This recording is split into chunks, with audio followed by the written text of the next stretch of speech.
Hello, my friends. I have an interesting topic today for you. The topic is Hitler. What did people think of Hitler? That's the question we try to answer. Yes, we will talk today about how Hitler was perceived by those by those who listened to him, who were around like the masses, or in other words, how the German people in the time when he came to power in the 20s and 30s and also in the 40s, saw him and perceived him. This is a picture of how Hitler was received. We try to give some examples what people actually heard and saw. As is well known, one fact is well known, and I want to note at the beginning that very different sources, independent from one and another, they confirm all together that he had an extraordinary impact. I think that's known to everybody, especially on the listeners of his speeches. So the speeches was something central to all this appearance game. Yes, this distinguished him also from his political opponents at the beginning of his career, beginning in 1920, we can say, who were also political, so the opponents who were also at the same time politically active and appeared on the stage, like with speeches on the same time.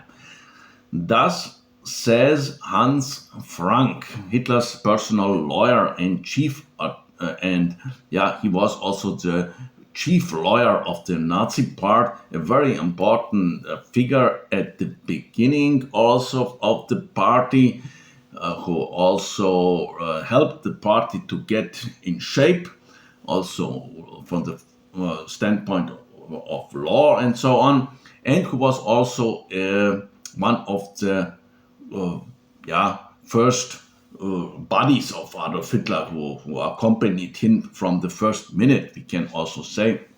He was later the governor of the Generalgouvernement Poland, where all the concentration camps were. And so, therefore, also he was in Nuremberg and also executed.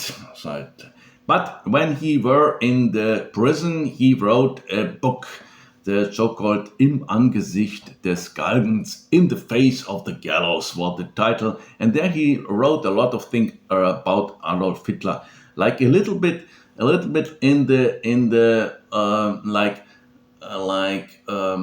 he wanted to show himself like he a little bit in a better, like he was a better, he was not such a criminal.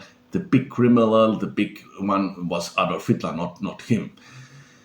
And he says that as when he was a student, like in 1919 after World War I, Hans Frank visited one political event after another in 1919, 1920. He said, I went around.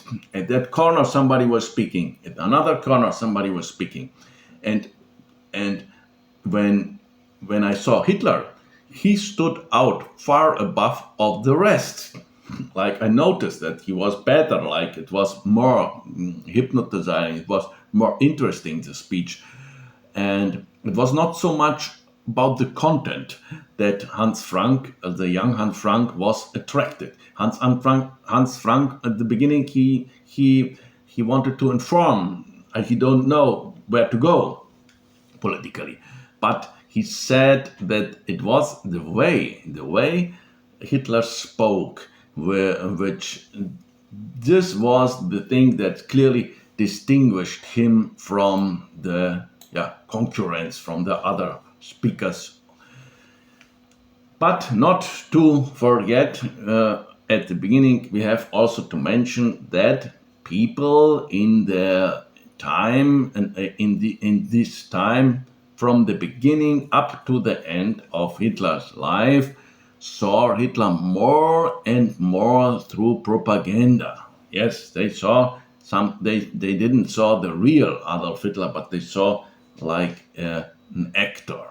Psychologist Walter Langer, who wrote a study about the psychology of Adolf Hitler in 1943 for the Americans, he points out that Hitler had an unremarkable appearance. His looks were rather poor, small. He was rather like looking poor, like a small guy, unsportsmanlike, disproportionate, and he was not the type of legendary hero. He was not the type like we imagine the hero from the Nibelung saga, like in German Siegfried, Arminius, the great Hermann, the victor over the Romans, like we can see him now on the Hermannsdenkmal monument in the Teutoburg forest. Yeah, he was not this guy. He was not looking like this. Moreover, in the beginning, Hitler often wore short Bavarian leather trousers, Lederhosen. Yeah, he was rather untidy with dirty fingernails. He did not look like a perfectly groomed American Hollywood star with a perfect white, yeah, always dazzling white teeth, as if they had 5 minutes ago a double dental clinic like we see now the Hollywood actors. But in short, yes, we had also to say that appearance changed in the last 30 years a lot. When we see films from the 80s, 1980s, we see the people are looking like quite normal, and now everybody is like looking like a bodybuilder, perfect teeth, perfect everything, like plastical chirurgs are working on your face, and yeah, the appearance changed in the last 30 years a lot. So in at the time where Hitler was on the stage, it was not the same like today. But even in this time, Walter Langer says he were the untidy guy with the dirty fingernails. So maybe even less attractive. American journalist who first saw him in 1924 at the Munich trial. It was a trial which happened after the Hitler failed Hitler coup, the Hitler-Ludendorff putsch in 1923. When Hitler failed, he tried to imitate the March on Berlin, or first March on Munich, then March on Berlin, like Mussolini did a year before in 1922. But it was unsuccessful, and Hitler had to face a very serious trial. And in this trial, also Germany first time saw Hitler, like in other parts outside of Munich. He was not known outside of Munich, and now first time he can appear on stage, and people saw him also outside Munich, and also the journalists from the international press, yeah, they saw him and first time. And there he present himself to the international press as a defendant, described him as a stiff, narrow-minded, insecure, insignificant, resembling a traveling salesman. That was like some opinion. My comment is now this: maybe this was the successful recipe to to look like the reliable little man from the middle class. Yeah, like the normal guy. The Austrian professor of eugenics, Max von Gruber, also commented on this, because also he saw him in this trial for the first time during the trial, and make comments on his.